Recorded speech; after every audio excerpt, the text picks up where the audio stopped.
Assalamualaikum warahmatullahi wabarakatuh. Berjumpa kembali dengan Ibu Normawati dalam pembelajaran kimia. Pada hari ini, Ibu akan membahas tentang jenis-jenis perubahan entalpi standar atau delta H0. Baiklah, untuk memulai pembelajaran pada hari ini, marilah kita sama-sama membaca basmalah. Bismillahirrohmanirrohim.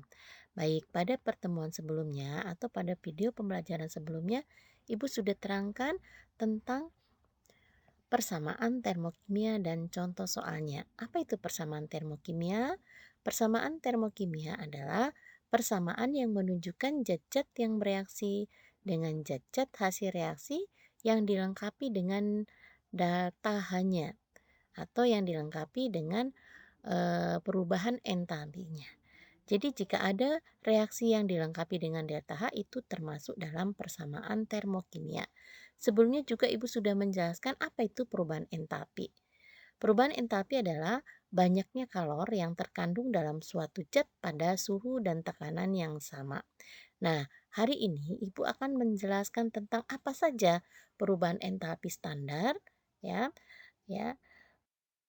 Ya, jenis-jenis perubahan entalpi standar atau delta H0 di sini ada 4. Yang pertama adalah perubahan entalpi standar pembentukan, ya, yang dalam bahasa Inggris disingkat dengan delta H0F. F itu adalah formation atau artinya adalah pembentukan atau penyusunan. Yang kedua adalah perubahan entalpi standar penguraian atau disimbolkan dengan delta H0D. D itu adalah decomposition atau penguraian. Dan yang ketiga adalah perubahan entalpi pembakaran atau delta H0C, di mana C itu adalah combustion atau artinya pembakaran. Dan yang terakhir adalah delta H0S, yaitu delta H0 pelarutan atau perubahan entalpi standar pelarutan, atau S-nya adalah solubility, artinya pelarutan. Ya, ini jenis-jenis perubahan entalpi standar delta H0 ada 4. Yang pertama adalah perubahan entalpi pembentukan standar. Yang kedua adalah perubahan entalpi penguraian standar. Yang ketiga adalah perubahan entalpi pembakaran standar. Dan yang keempat adalah perubahan entalpi pelarutan standar. Ya, baik ya. Kita akan terangkan satu persatu. Yang pertama adalah entalpi pembentukan standar atau delta HF0S, ya, di mana S tadi adalah F maksudnya. F adalah formation. Artinya pembentukan. Entalpi pembentukan standar suatu senyawa menyatakan jumlah kalor yang diperlukan atau yang dibebaskan untuk proses pembentukan 1 mol senyawa dari unsur-unsurnya yang stabil pada keadaan standar, di mana keadaan standar adalah pada suhu 29 derajat Kelvin dan 1 atmosfer. Di sini dikatakan adalah entalpi pembentukan atau delta HF pada suatu senyawa yang menyatakan jumlah kalor yang diperlukan. Apa artinya? Berarti pada reaksi endoterm yang delta H-nya positif, atau jumlah kalor yang dibebaskan untuk proses pembentukan 1 mol senyawa. Berarti jika delta H-nya negatif adalah reaksi eksoterm. Artinya pada reaksi pembentukan delta H-nya bisa negatif, bisa positif. Ya, bisa eksoterm dan bisa endoterm. Baik, kita lanjutkan. Contoh unsur-unsur yang stabil pada keadaan standar di sini adalah hidrogen, oksigen, karbon, nitrogen, perak, argentum, klorin, bromida, sulfur, natrium, kalsium, dan hidragium. Ini termasuk unsur yang stabil, artinya kalau delta H-nya adalah 0. Jika di dalam reaksi ada unsur-unsur bebas ini, maka tidak memiliki delta H, ya. Itu tadi contoh persamaan termokimia pada pembentukan senyawa HCl. Di sini setengah hidrogen ditambah dengan setengah klorin menghasilkan 1 mol asam klorida, di mana delta H-nya min 92,31 kJ. Berarti reaksinya adalah reaksi eksoterm karena tandanya negatif. Artinya reaksi antara gas hidrogen dan gas klorin membentuk 1 mol asam klorida dan membebaskan kalor sebanyak 92,31 kilojoule. Itu arti dalam persamaan termokimia tersebut. Entalpi pembentukan standar unsur-unsur dalam bentuk yang paling stabil itu bernilai 0, Ibu yang tadi sudah Ibu terangkan, yaitu pada unsur-unsur H2, O2, C. Pada unsur bebas ini, entalpi pembentukan standarnya bernilai 0. Jadi contoh persamaan termokimia pembentukan unsur I2 menjadi I2 gas, ini delta H-nya plus 62,66 kilojoule. Ya, itu tadi. Baik ya, kita lanjut. Yang kedua adalah entalpi penguraian standar atau delta HD. Apa itu D? D adalah decomposition, Pak ya. Artinya dalam bahasa Inggris entalpi penguraian standar. Entalpi penguraian standar suatu senyawa menyatakan jumlah kalor yang diperlukan atau dibebaskan untuk proses penguraian 1 mol senyawa menjadi unsur-unsurnya pada keadaan standar. Hampir sama dengan definisi daripada entalpi penguraian standar. Hanya jika pada pembentukan dia itu adalah jumlah kalor ya pada saat membentuk 1 mol. Tetapi kalau pada penguraian adalah jumlah kalor yang diperlukan ya atau reaksi endoterm atau yang dibebaskan atau reaksi eksoterm untuk menguraikan 1 mol senyawa menjadi unsur-unsurnya. Menurut hukum Laplace, jumlah kalori yang dibebaskan pada pembentukan senyawa dari unsur-unsurnya sama dengan jumlah kalori yang diperlukan pada penguraian senyawa tersebut menjadi unsur-unsurnya. Apa artinya? Jika kita ada reaksi pembentukan, reaksi penguraiannya adalah kebalikan daripada reaksi pembentukan. Delta hanya tidak berubah. Yang berubah adalah hanya tandanya saja. Ya, kalau pada pembentukan delta hanya negatif, maka penguraiannya adalah positif. Jika pada pembentukannya delta hanya positif, maka pada reaksi penguraiannya delta hanya negatif. Contohnya pada pembentukan H2O di sini ya memiliki delta H min 240 kilojoule. Tetapi pada penguraiannya memiliki plus 240 kilojoule. Untuk nilainya sama, hanya tandanya yang berbeda atau yang berlawanan. Tetapi jumlah kalornya tetap. Ya, di sini contohnya pada penguraian H2O menghasilkan gas hidrogen dan gas oksigen delta H-nya plus 240 kilojoule. Sementara tadi pada contoh entalpi pembentukan standar di situ adalah pembentukan H2O berapa deltanya? Negatif 240 kilojoule. Ini membuktikan bahwa ya reaksi penguraian delta H-nya sama dengan reaksi pembentukan. Yang berubah adalah tandanya saja. Ya, jadi pada saat pembentukan tandanya misalnya positif, pada penguraian tandanya negatif, begitu pula dengan sebaliknya. Kita lanjutkan yang ketiga adalah perubahan entalpi pembakaran standar atau delta Hc. Ya, C itu di mana C adalah combustion. Ya, pembakaran. Apa itu pembakaran? Yaitu reaksi dengan oksigen. Mengapa dikatakan reaksi dengan oksigen? Karena tanpa oksigen tidak akan terjadi pembakaran. Contohnya pernah Ibu jelaskan di dalam kelas ya, bahwa jika kita menghidupkan lilin, kita tutup dengan gelas ya, tertutup rapat, maka apa yang terjadi?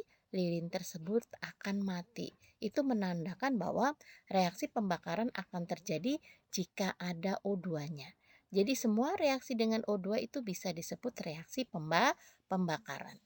Entalpi pembakaran standar suatu senyawa menyatakan jumlah kalor yang dibebaskan untuk pembakaran 1 mol zat unsur atau senyawa pada keadaan standar. Nah, untuk pada reaksi pembakaran berbeda dengan pembentukan dan penguraian. Pada entalpi pembentukan dan penguraian bisa berlaku endoterm, bisa juga eksoterm. Tetapi pada entalpi pembakaran hanya terjadi reaksi eksoterm saja. Karena ingat bahwa reaksi pembakaran selalu melepaskan kalor atau selalu menimbulkan panas di dalam lingkungan. maka tidak ada reaksi pembakaran yang memiliki tanda positif, ya. Baik, jadi semua reaksi pembakaran delta hanya memiliki tanda negatif. Karena pembakaran selalu membebaskan kalor sehingga nilai kalor pembakarannya selalu negatif atau eksoterm. Contoh persamaan termokimianya, jika zat yang dibakar CO dan delta H-nya adalah min 283 kJ per mol, maka persamaan termokimianya bagaimana? CO ditambah dengan setengah O2 akan menghasilkan karbon dioksida. Delta H-nya sebesar min 283 kJ. Ini contoh reaksi termokimia pada pembakaran karbon monoksida. Dibakar akan menghasilkan karbon dioksida. Dan yang terakhir adalah perubahan entalpi pelarutan standar atau delta H0S, di mana S adalah solvation, ya, pelarutan. Kita tahu kalau kita mendengar kata-kata pelarutan berarti penambahan dengan pelarut atau penambahan dengan air atau penambahan dengan pelarut yang lain. Apa contoh pelarut yang lain? Bisa benzen, bisa alkohol, bisa eter. Ya, entalpi pelarutan standar adalah menyatakan kalor yang diperlukan atau dibebaskan untuk melarutkan 1 mol zat pada keadaan standar. Ya, pada entalpi pelarutan standar bisa juga berlaku eksoterm, bisa juga berlaku endoterm. Di sini bisa diperlukan kalornya, juga bisa dibebaskan. Tergantung nilai atau tergantung delta H-nya. Jika negatif berarti reaksinya eksoterm. Jika positif berarti reaksinya endoterm. Persamaan termokimia ditulis dengan mengubah keadaan standar zat menjadi bentuk larutan. Contohnya pada delta HSNaCl, larutan. Itu besarnya adalah plus 3,9 kJ per mol. Maka persamaan termokimianya bisa ditulis. Pelarutan NaCl berarti berasal dari padatan NaCl. NaCl padat dilarutkan akan menghasilkan larutan NaCl. AQ adalah larutan. Maka delta H-nya itu adalah memerlukan kalor sebesar 3,9 kJ. Berarti dalam reaksi ini adalah reaksi apa? Yaitu reaksi endoterm karena delta H-nya bernilai positif. Baik, penamaan entalpi atau kalor standar untuk reaksi yang lain disesuaikan dengan reaksinya. Contohnya pada reaksi penggaraman, maka disebut entalpi penggaraman standar.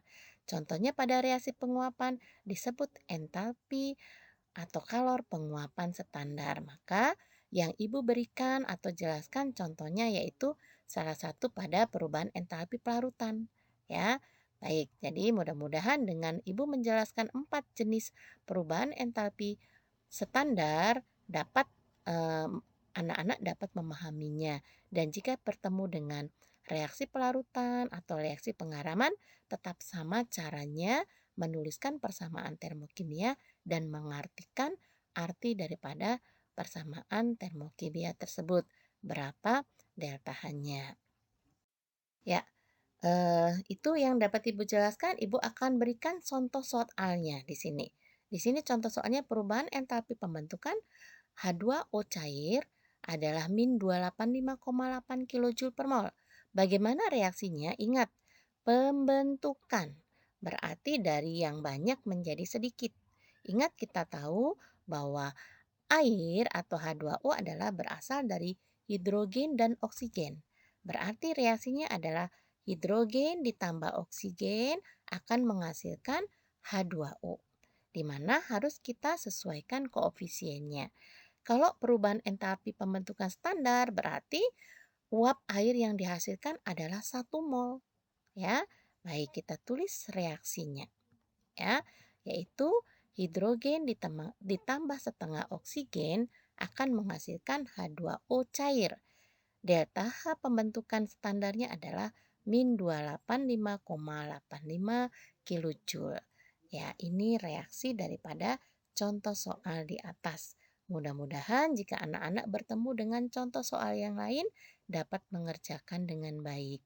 Ya, Ibu berikan latihan soal. Silakan kalian kerjakan di buku catatan boleh ya, atau di kertas dulu dikerjakan, mudah-mudahan dengan mendengarkan penjelasan Ibu dalam video tadi dapat membuat kalian lebih paham dan dapat mengerjakan dua latihan soal ini. Tetap semangat ya dan jaga kesehatan. Mudah-mudahan walaupun dengan cara online kita belajarnya tetap dapat tidak mengurangi manfaatnya. Ya, anak-anak dapat memahami materi dengan baik ya dan dapat mendapatkan ilmu yang bermanfaat. Selamat berlatih. Baik, demikian pembelajaran yang bisa Ibu berikan pada hari ini. Mudah-mudahan bermanfaat. Semoga anak-anak semua dalam kondisi sehat walafiat. Tetap ingat ya jaga kesehatan dan ingat 3M ya, menggunakan masker, menjaga jarak dan mencuci tangan dengan sabun sesering mungkin. Ya, mudah-mudahan pandemi cepat berlalu, kita bisa belajar kembali seperti biasa di sekolah. Ya, Ibu akhiri. Wassalamualaikum warahmatullahi wabarakatuh.